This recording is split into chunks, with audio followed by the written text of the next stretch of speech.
La ciudad de los 15 minutos es una ciudad que genera masivamente multicentralidades. Este concepto de proximidad urbana y territorial no es una varita mágica, es una trayectoria, pero que tiene que estar manejado y gestionado desde el marco de una política pública. Esta política urbana y pública es asegurada por los alcaldes, las alcaldesas, como un marco conceptual en el cual cada cual le aplica su propia adaptación en función de la cultura local.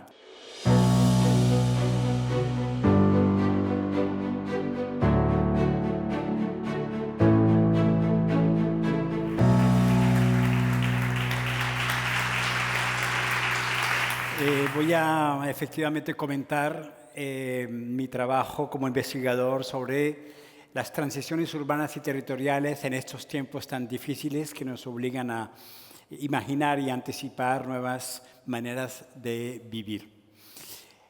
He inscrito este trabajo desde hace más de 10 años en el marco de algo que llamamos la revolución de las proximidades.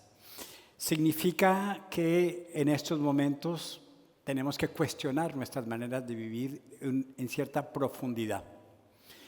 Este concepto, la ciudad de los 15 minutos, ha dado la vuelta al mundo y hoy en día se encuentra implementado o en curso de implementación en muchas latitudes, en muchos lugares del mundo, en contextos totalmente diferentes, sociales, económicos, culturales, políticos, religiosos. Y quisiera en estos 13 minutos 45 segundos que quedan explicar por qué ese concepto efectivamente se ha enraizado y ha tomado esta gran popularidad. Este concepto de las ciudades de los 15 minutos, el territorio de media hora, entra en una visión de cómo transformar nuestras ciudades, pero tiene sus raíces en 10 años de trabajo. Hacía una conferencia de prensa hace poco con 4 alcaldes, la alcaldesa de París, la alcaldesa de Barcelona, el alcalde de Roma y se me escapa una que he olvidado, más Argentina, más Buenos Aires. Y rememoraba que los primeros trabajos sobre este tema comenzaron en 2010. Estamos en el 2022, han pasado 10 años dedicados a tratar de anticipar una fenomenología de transición y buscando para esto proponer una transformación paradigmática, o sea, de cambiar de un modelo hacia otro modelo. El primer elemento en el que nos enraizamos desde este trabajo en el 2010 fue la amenaza climática, que hoy en día es una realidad, no simplemente como una amenaza, hoy en día es una emergencia en todas las latitudes en el mundo entero. Y finalmente, cuando vemos de cerca esta amenaza climática, está totalmente ligada a nuestros modos de vida urbanos. Estamos aquí en el continente donde yo nací, en América Latina. Cuando yo salí de Colombia, donde nací hace 43 años, habían 30% de urbanos y 70% de rurales. En 43 años, ni siquiera 2 generaciones completamente, estamos en 20% de rurales y 80% de urbanos. Una situación que nos ha llevado a ser, en América Latina, asintóticamente, prácticamente el continente en que su capacidad de urbanización está prácticamente al tope. Y son las ciudades las que producen esencialmente las emisiones de CO2. Por 2 razones fundamentales, añadiríamos una tercera, en los desplazamientos dentro de la ciudad y segundo, el uso tan poco optimizado de los edificios, que además con construcciones de otras épocas contribuyen bastante a las emisiones de CO2. Y en los países que están bajo la parte de estaciones, las redes de calor y frío que aumentan la contribución de CO2. Entonces, la urgencia climática implicaba no solamente reflexionar sobre el CO2 como contribución, sino más bien preguntarse, siendo el desplazamiento y el uso de los edificios la principal causa, en vez de entrar en consideraciones técnicas de más o menos vehículos eléctricos, más o menos edificios de energía positiva, había algo más fundamental. ¿Por qué nos desplazamos tanto? ¿Por qué esos largos trayectos? ¿Y por qué tan poca utilización de los edificios? El promedio metropolitano de utilización de edificios es de 40%. O sea que un edificio está prácticamente sin uso, 60% de su tiempo útil, siendo perfectamente mantenido, pero la razón es la monofuncionalidad de un edificio. Entonces, la emergencia climática la hemos ligado a por qué nos desplazamos tanto y por qué utilizamos tan poco los edificios. Y por qué se generan tan pocas interacciones sociales y económicas, dado el hecho que vivimos en metrópolis que se han expandido y en el cual los edificios corporativos, los lugares de residencia, se han alejado completamente y lo hemos supleído con medidas técnicas que no funcionan, y lo que nos lleva a que todo el mundo parta a las mismas horas en la mañana temprano al lugar de trabajo y viceversa. Finalmente, durante más de 50 años hemos aceptado lo inaceptable. Cuando formulamos por la primera vez este cambio de paradigma después de la COP21, mucha gente me dijo: Carlos, esta idea está muy bien de regenerar los modelos sociales, económicos y ecológicos, creando proximidades en un territorio, en una ciudad, ampliando las multicentralidades y dándole más capacidad a regenerar la ciudad. Pero me han dicho, la gente tiene que agradecer que tenía un trabajo y que aunque le toque levantarse, al que madruga Dios le ayuda. Y bueno, así son las cosas. Finalmente, llegamos desde la COP21 en el 2015 a una toma de conciencia mundial mucho más importante de la urgencia climática por el movimiento de la juventud mundial, y en el 2020 el COVID-19 hizo lo que nadie había hecho durante 70 años de urbanismo moderno: obligarnos a regenerar nuestros modelos de trabajo, inclusive nuestros modelos de consumo e incluso nuestros modelos de producción. El trabajo a distancia se generalizó,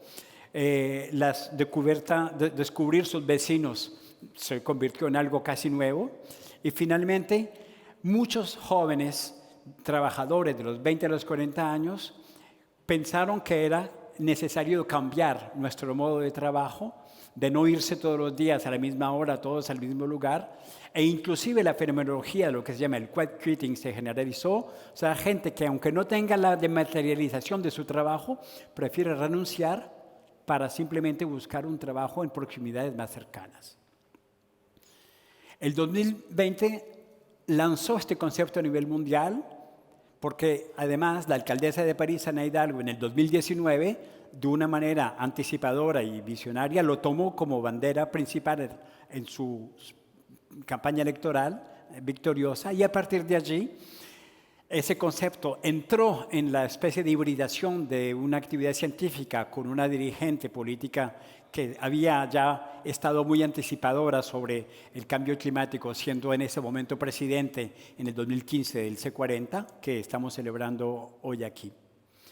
Y poco después, en marzo del 2020, el COVID lanzó a la palestra este concepto. A partir del 2020 se generalizó en el mundo entero, y en el inicio de este año, febrero de 2022, la salvaje agresión rusa contra Ucrania ha traído como efectos la crisis energética, la subida de materias primas, la dificultad de aprovisionamiento de ciertos elementos que antes venían por barco desde otras partes, y en Europa, como lo sabemos, la decisión que ha sido tomada es de impulsar, por lo tanto, sobriedad energética, mejor utilización de los recursos locales, más trabajo local, menos desplazamientos obligados. Entonces, finalmente, estamos hoy en día frente al hecho de que tres elementos mayores, que son el cambio climático, la pandemia y la guerra en Ucrania, nos lleva a cambiar una hoja de ruta de un mundo que es inaceptable finalmente, en el que cada cual de nosotros puede decir que no es aceptable vivir en ciudades que tienen islas de calor por edificios corporativos una baja utilización de estos edificios, transportes en situaciones de masa, de vehículos o de transporte colectivo, los grandes centros comerciales que deshumanizan el comercio, y a partir de allí se ha lanzado esta nueva hoja de ruta para construir finalmente colectivamente una nueva narrativa urbana y territorial. Y la magia de este concepto finalmente es el de ofrecer a 360 grados el mismo discurso, que sea para los gobiernos locales, los alcaldes, presidentes de metrópolis, ciudadanos, actores económicos del sector privado, asociaciones, una misma visión en el cual todos convergemos en simplemente pocas palabras diciendo: es insoportable vivir en ciudades de largos desplazamientos inhumanos que nos hacen perder entre 2 y 3 horas diarias. No es posible continuar estando en edificios monofuncionales que están a mayor tiempo cerrados, y es inaceptable la pérdida de interacciones sociales que han llevado a los vecindarios a completamente dislocarse socialmente y a no tener generación de valor económicamente. Esto es lo que conllevó finalmente a que tengamos esta proposición de creación de valor, de mezclas de usos y de servicios en proximidades, no tanto para tener una ciudad inteligente, sino para tener ciudadanos felices. En una ciudad feliz, cambiando el ritmo de vida en la ciudad para no desplazarnos tanto, dándole a todos los edificios una capacidad de multiuso y generar una nueva cultura urbana basada en nuestra capacidad a amar los lugares donde estamos, a amar nuestras calles, nuestros parques, nuestras plazoletas, a ocuparnos de ellas, a que estén limpias, a que estén seguras, en una cruce en el cual entre más utilizamos lo de proximidad, entre más cada edificio sea multiuso y entre menos nos desplacemos de manera obligada, más estamos generando naturalmente esta mezcla de usos que es absolutamente indispensable y que viene a transformar las formas urbanas. Por lo tanto, estamos buscando salir del modelo heredado de Le Corbusier, de la Carta de Atenas, del zoning, de las especializaciones, de los lugares de largas distancias en los cuales perdemos nuestra vida para ganarla, para finalmente regenerar la ciudad de una manera policéntrica, como se produjo en el movimiento de contestación a Le Corbusier en los años 80-90, que se llamó la Declaración de Bruselas y que quería justamente ciudades con intersecciones sociales, económicas y ahora lo decimos, ecológicas. La ciudad de los 15 minutos es una ciudad que genera masivamente multicentralidades, que genera descentralización. La alcaldesa de París dice es el Big Bang de la proximidad, pero yo estaba en Busan, en Corea, hace 5 días y veía con mis ojos cómo esas nuevas centralidades aparecían en lugares distintos de una ciudad que le apostó mucho a la tecnología y que representa finalmente esta capacidad a mezclar los usos. El modelo reposa en 6 funciones sociales esenciales: vivir dignamente, con metros cuadrados que tengan multiservicios, una capacidad de trabajar sin desplazarse en largas distancias diariamente, acceder a circuitos cortos para hacer sus compras generando empleo local, revitalización del tejido local, acceder a la salud física y mental en proximidad, reivindicando los dispensarios y los médicos generalistas, acceder a la cultura que alimenta el espíritu en todas sus manifestaciones, cinema, teatro, y poder utilizar los espacios públicos humanizados para la gente y no para los carros, verdes, con agua y con aire de calidad.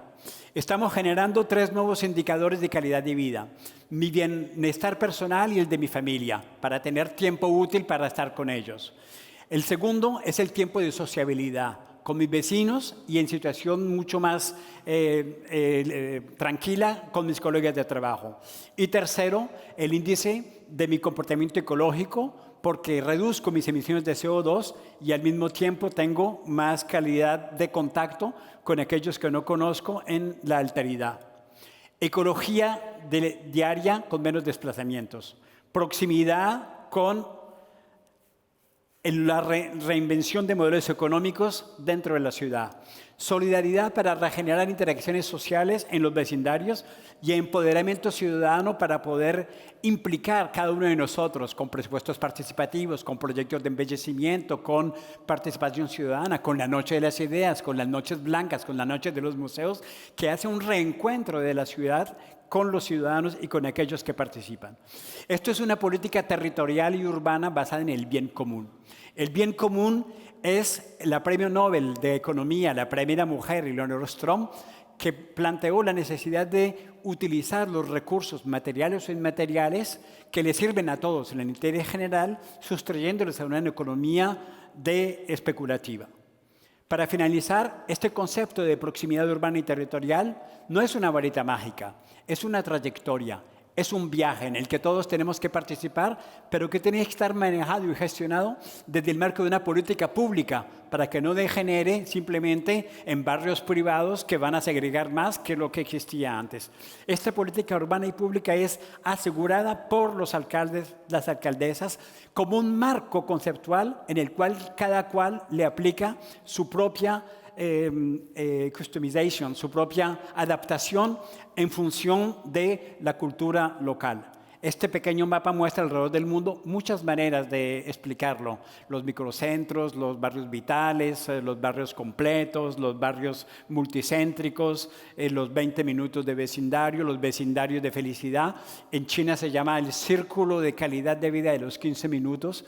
Y finalmente cada cual lo adapta como considera que debe adaptarlo, respetando estos principios de 6 funciones sociales de proximidad, policentrismo funcional y los indicadores de bienestar, de sociabilidad y de ecología planetaria. 15 minutos han pasado. Muchas gracias.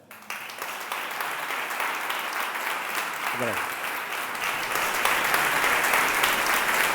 Gracias.